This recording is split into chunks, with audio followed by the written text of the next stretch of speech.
at Tawabin Channel. Baik, saya akan sebutkan sekarang ikhwah keutamaan Abu Bakar radhiyallahu anhu dan keunggulannya. Keutamaan beliau radhiyallahu anhu dibandingkan bukan cuma kita, dibandingkan para sahabat-sahabat juga yang lain, kan? Dikatakan dalam hadis yang pertama adalah riwayat Imam Bukhari dalam kitab Fadailus Sahabah dari Abu Sa'id Al-Khudri radhiyallahu anhu, ia berkata Rasulullah SAW bersabda, inna min amannin nasi alayya fi suhbatihi wa malihi Aba Bakar walau kuntu muttakhidan khalilan ghaira rabbi lattakhadtu Aba Bakar walakin ukhuwatul islami wa mawaddatuh la yabqayanna fil masjid babun illa sudda illa babu Abi Bakar.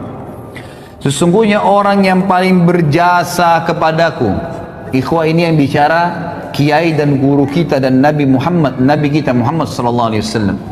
Ia mengatakan apa? Sesungguhnya orang yang paling berjasa kepadaku dengan persahabatan dan hartanya adalah Abu Bakar, yang oleh orang-orang Syiah dikafirkan. Di mana Nabi SAW, perhatikan bedanya antara perkataan Nabi SAW dengan orang-orang Syiah. Kata Nabi SAW, sesungguhnya orang yang paling berjasa kepadaku dengan persahabatan dan hartanya adalah Abu Bakar. Seandainya aku boleh mengangkat seorang kekasih, aku boleh mencintai orang berlebihan, ya, selain Tuhanku, niscaya aku akan memilih Abu Bakar sebagai khalil, kekasih pilihanku. Akan tetapi yang dibolehkan dalam Islam adalah persaudaraan. Ini di halaman 118 ya, yang bagian bukunya. Dan kasih sayang tidak tersisa, tidak boleh. Ini akhir hadis ini disebutkan pada tahun ya 10 Hijriah setelah Nabi SAW pulang dari Haji Wada. Waktu itu ikhwah sekalian dan akhwat rahimakumullah, masjid Nabi SAW itu didempetin oleh rumah-rumah sahabat, dan rumah-rumah sahabat ini begitu buka pintu langsung masjid Nabi, yani gitu. Semua itu di tahun 10 Hijriah Nabi SAW memerintahkan semua rumah sahabat dibongkar, nggak boleh ada di situ. Kalau mau diwakafin buat masjid silakan. Kata Nabi SAW, semua pintu yang menuju ke masjid, rumah yang hadap ke masjid langsung dempet, semua harus dikosongkan kecuali rumahnya Abu Bakar. Abu Bakar saja yang boleh, yang lain tidak boleh. Dan ini kata ulama kelebihan tersendiri, gitu kan? Sampai sekarang antum bisa lihat di sebelah Babus Salam di Masjid Nabawi itu ada namanya Khawkha Abi Bakar. Khawkha ini artinya bekas rumahnya dulu, karena Abu Bakar radhiyallahu anhu. Ini hadis yang pertama. Orang yang paling tulus, ya, dan paling disukai dan dicintai oleh Nabi sallallahu alaihi wasallam. Artinya orang yang orang yang dicintai oleh Nabi sallallahu alaihi wasallam berarti dia mencintai Nabi sallallahu alaihi wasallam. Orang yang membenci berarti membenci Nabi sallallahu alaihi wasallam. Hadis yang kedua, kata Nabi sallallahu alaihi wasallam di dalam hadis yang sahih riwayat Imam Ahmad dan Tirmidzi, arhamu ummati bi ummati Abu Bakar wa ashadduhum fi amri Allahi Umar wa ashadduhum hayaan Uthman wa aqdahum Ali. Umatku yang paling sayang kepada umatku itu sendiri adalah Abi Bakar. Orang yang paling menyayangi umat Islam adalah Abi Bakar radhiyallahu anhu. Kemudian orang yang paling kuat dalam mempertahankan agama Allah adalah Umar. Dan orang yang paling memiliki rasa malu dari umatku adalah Uthman. Dan juga orang yang paling menguasai peradilan, yang paling adil dalam berhukum adalah Ali. Dan hadis ini sudah saya sebutkan tadi, hadis yang sahih, gitu kan. Kemudian juga disebutkan oleh Nabi sallallahu alaihi wasallam di dalam hadis yang diriwayatkan oleh Imam Ahmad, Tirmidzi, Ibnu Hibban dan disahihkan oleh Syekh Albani, inna ahlad darajatil ula la yarawna min fawqahum kama tarawna al-kawkab ad-durri atau durriya fi ufuqis sama' wa inna Aba Bakrin wa Umar minhum wa an'ama. Sesungguhnya penghuni derajat-derajat yang tinggi terlihat di atas mereka seperti kalian melihat bintang-bintang yang bersinar di langit. Artinya nanti derajat tinggi di surga itu seperti kita lihat bintang di malam hari terang, jauh sekali, dan kita tidak tahu apa-apa di sana, cuma terang saja, benderang gitu. Lalu kata Nabi SAW, sesungguhnya Abu Bakar dan Umar termasuk mereka dan keduanya dalam kenikmatan, artinya memiliki derajat tertinggi di surga. Juga dalam hadis yang lain, ya, kata Nabi SAW di dalam hadis yang diriwayatkan oleh Imam Tirmidzi dan disahihkan oleh Syekh Albani, Kata Nabi SAW, ma li ahadin indana yadun illa waqad kafa'nahu ma khala Abu Bakar, fa inna lahu indana yadan yukafi'uhu Allah biha yaumal qiyamah, wa ma nafa'ani malu ahadin qattun ma nafa'ani mali Abi Bakar, malu Abi Bakar, walau kuntu muttakhidan khalilan lattakhadtu Abu Bakrin khalila, wa inna sahibakum khalilullah. Tidak seorang pun yang mempunyai jasa baik kepada kami kecuali kami telah membalasnya, kecuali Abu Bakar. Jadi semua sahabat Nabi SAW kalau diberikan sesuatu pasti Nabi balas langsung pada saat itu, diberikan balasan.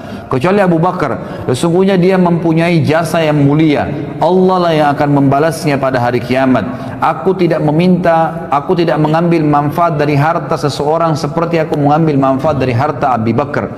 Seandainya aku boleh mengangkat seorang khalil, kekasih, ya, niscaya aku menjadikan Abu Bakar sebagai khalil, dan sesungguhnya sahabat kalian ini adalah khalilullah. Sesungguhnya sahabat kalian, maksudnya Nabi SAW ini, sesungguhnya saya, kata Nabi, adalah kekasihnya Allah Subhanahu wa ta'ala. Kemudian juga kata Nabi SAW di dalam hadis yang sahih diriwayatkan atau disebutkan oleh Syekh Albani dengan sanad yang sahih dari Jabir bin Abdullah radhiyallahu anhu bahwasanya Rasulullah SAW bersabda, Abu Bakar wa Umar min hadzal dini kamanzilatis sam'i wal basri min ar-ras. Abu Bakar dan Umar dalam agama ini kedudukannya seperti pendengaran dan penglihatan bagi kepala. Abu Bakar dan Umar bagi umat ini kedudukannya seperti pendengaran dan penglihatan bagi umat ini. Kita bisa tahu ya, kita bisa bayangkan kalau pendengaran dan penglihatan, artinya Nabi SAW membahasakan, ini bahasa kiasan, siapa yang mau penglihatannya benar, pendengarannya benar, ikuti Abu Bakar dan Umar, selesai ya, itu maknanya. Kemudian juga Nabi SAW berkata dalam hadis Ibnu Mas'ud, ya, diriwayatkan oleh Imam Tirmidzi dan Ibnu Mas'ud, disahihkan oleh Syekh Albani. Ibnu Mas'ud berkata radhiyallahu anhu bahwasanya Rasulullah SAW bersabda, iktadu billadaini min ba'di min ashabi Abi Bakar wa Umar.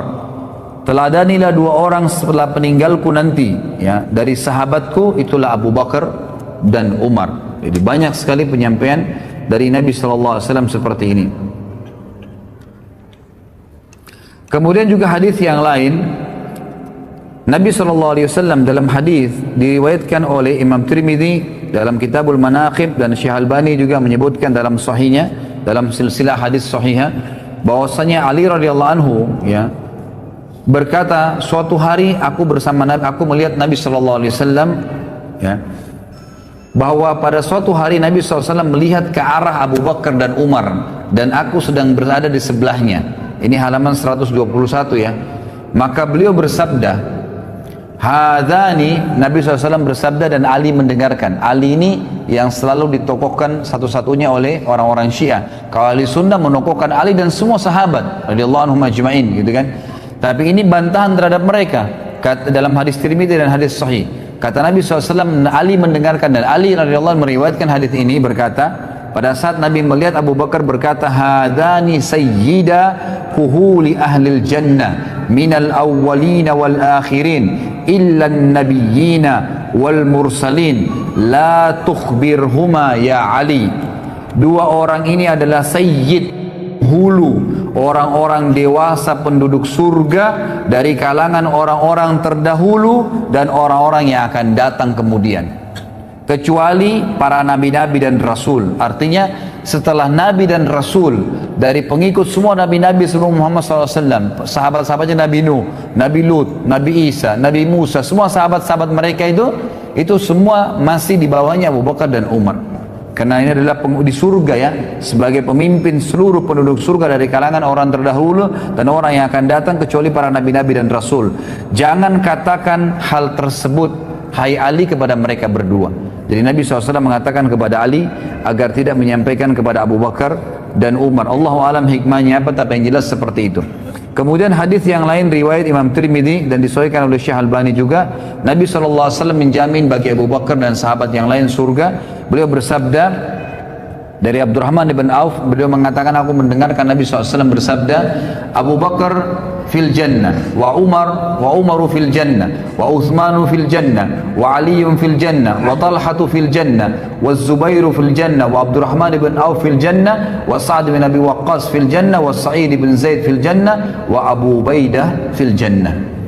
Abu Bakar di surga, Umar di surga, Uthman di surga, ini jaminan semua ya.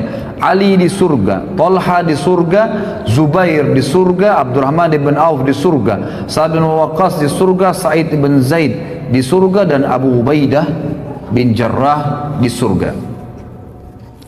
Kemudian juga Nabi SAW telah bersabda kepada Abu Bakar, ya, dan ini disebutkan, diriwayatkan oleh Imam Tirmidzi, dan dikatakan oleh beliau hadisnya hasan sahih.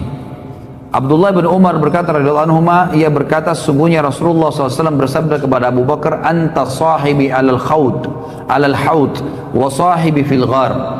Engkaulah adalah sahabatku di haud, di telaga nanti. Maksudnya orang yang paling pertama menemani Nabi SAW untuk menunggu umat Muhammad SAW, dan sahabatku di gua.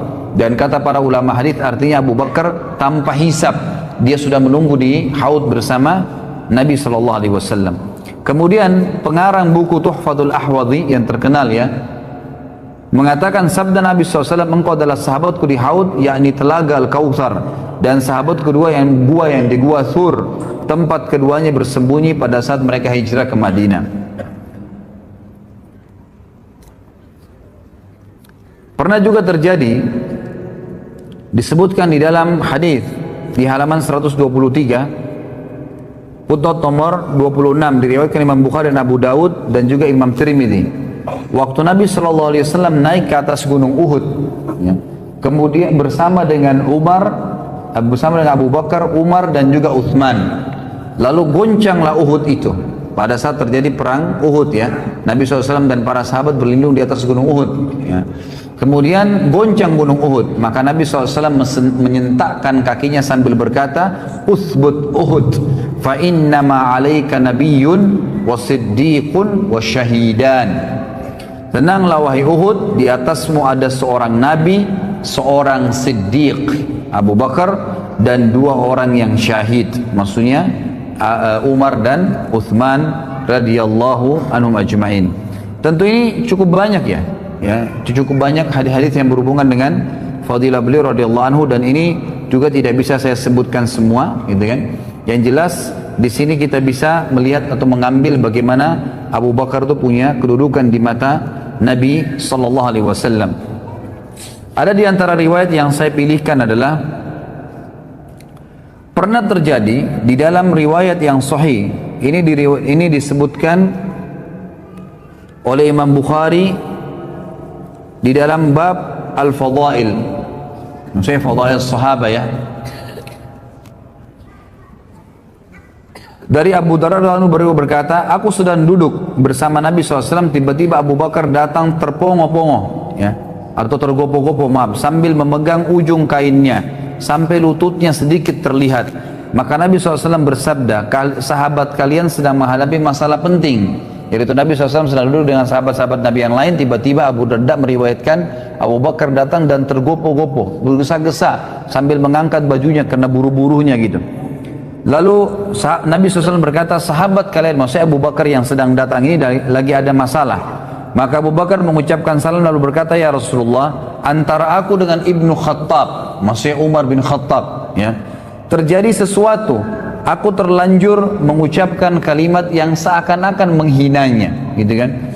Kemudian aku menyesal, aku memintanya untuk memaafkanku, namun dia tidak berkenan. Dan ini pelajaran lain ya, bahwasanya Abu Bakar juga punya salah. Bukan berarti tidak pernah salah sama sekali. Tapi Abu Bakar dengan siddiqnya, seperti yang saya ucapkan ikhwan, salah, oh ya maaf saya salah, maafin, lalu tinggalkan. Bukan berarti memelihara kesalahan itu. Lalu dia mengatakan, saya minta maaf kepada Umar, tapi Umar tidak berkenan memaafkan, maksudnya masih jengkel gitu ya. Maka aku datang ke sini, maka Rasulullah SAW bersabda dalam hadis Bukhari ini, yaghfirullahu laka ya Abu Bakar, pasti Allah sudah ampuni kamu wahai Abu Bakar. Nabi SAW mengulangi 3 kali kalimat tersebut. Kemudian Umar menyesal, Dia datang ke rumah Abu Bakar dan bertanya, apakah Abu Bakar ada di sini?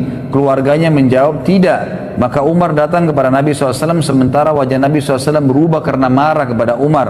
Sampai-sampai Abu Bakar merasa kasihan kepada beliau, ya, kepada Nabi SAW. Untuk apa marah gitu?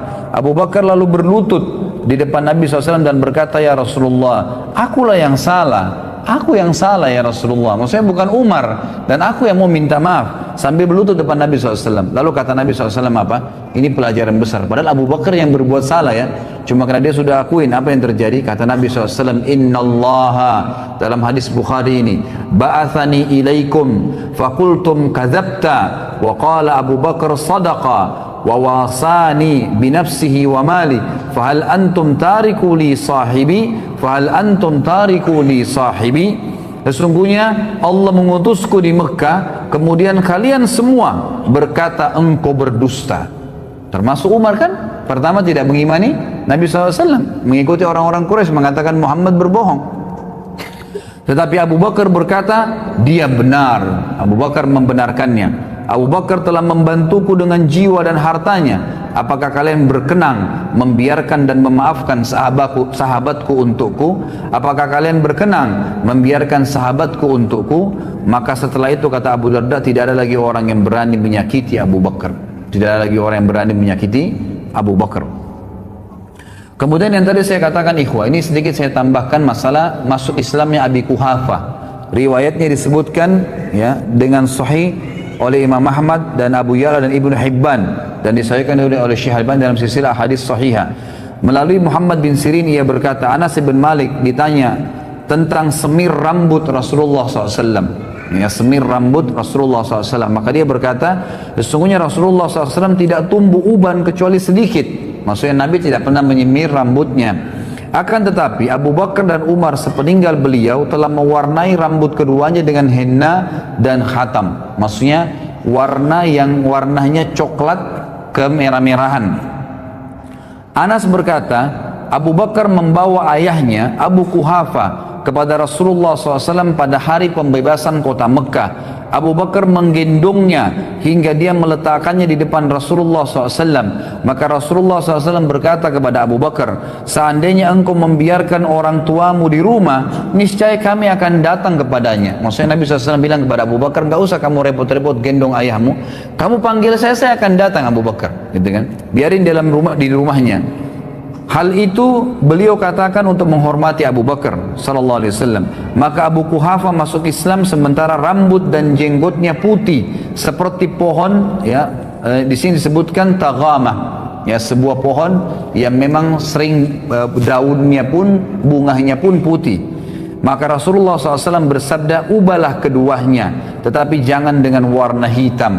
Jadi hadis ini sebenarnya menyebutkan tentang masalah bolehnya mewarnai selain putih ke warna selain hitam, boleh merah, boleh warna yang lain yang kira-kira tidak menyolok, tapi yang dipakai bukan Umar adalah henna. Henna ini warna coklat kemerah-merahan. Allahu alam, ini yang dibolehkan.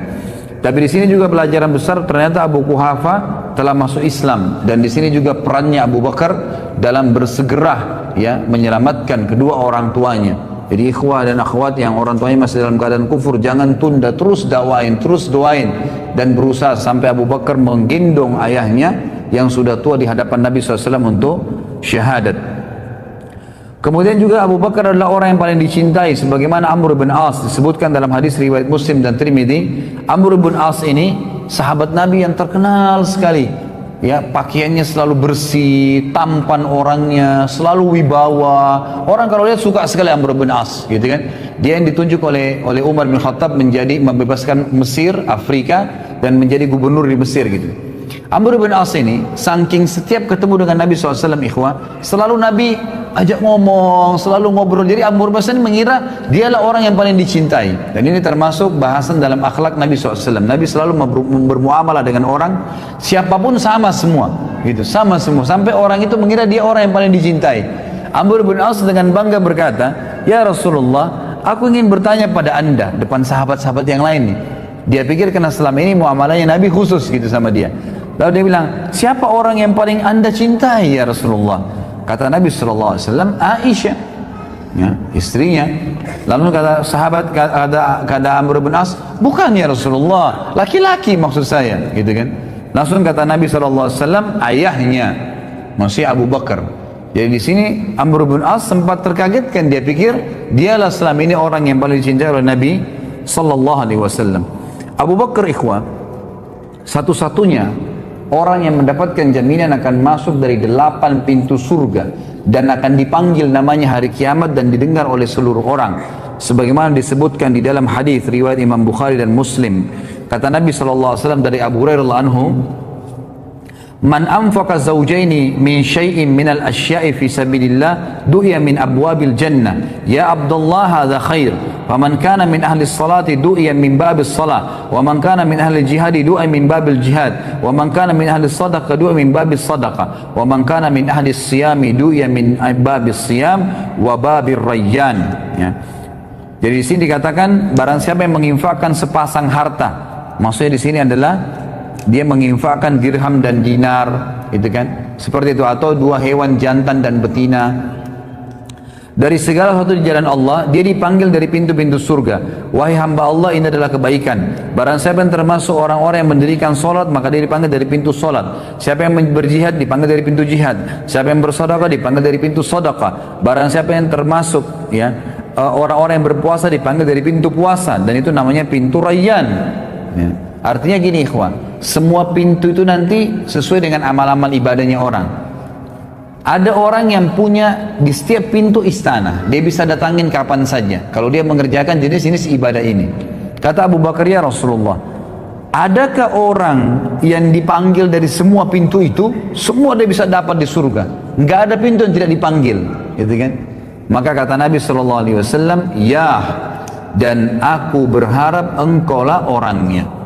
Engkaulah orangnya. Jadi ini pernyataan yang jelas, ya, bagaimana Abu Bakar radhiyallahu anhu ditunjuk oleh Nabi SAW termasuk orang yang dipanggil dari 8 pintu tersebut. Ada banyak orang tidak menyadari, ikhwas sekalian, bahwasanya hidup, ya, yang paling baik adalah mencintai Nabi SAW, mencintai Nabi SAW. Dan tidak ada orang ikhwah yang mencintai Nabi SAW melebihi Abu Bakar. Tidak ada orang yang mencintai melebihi Abu Bakar. Ada kisah ikhwah panjang sekali, saya ringkaskan begini. Pada saat Abu Bakar, ya, pada saat Nabi SAW sedang tawaf, dan hadis ini disebutkan oleh Ibnu Hajar dalam Bidayah wa Nihayah, dan rawi-rawinya semua thiqat, dan Al-Haythami juga menyebutkan dalam Majma', dan juga rawi-rawinya semua dikatakan oleh Bazzar thiqat, dan Bazzar menukil riwayat ini sepanjang, selengkapnya semua, dan ini hadis sahih.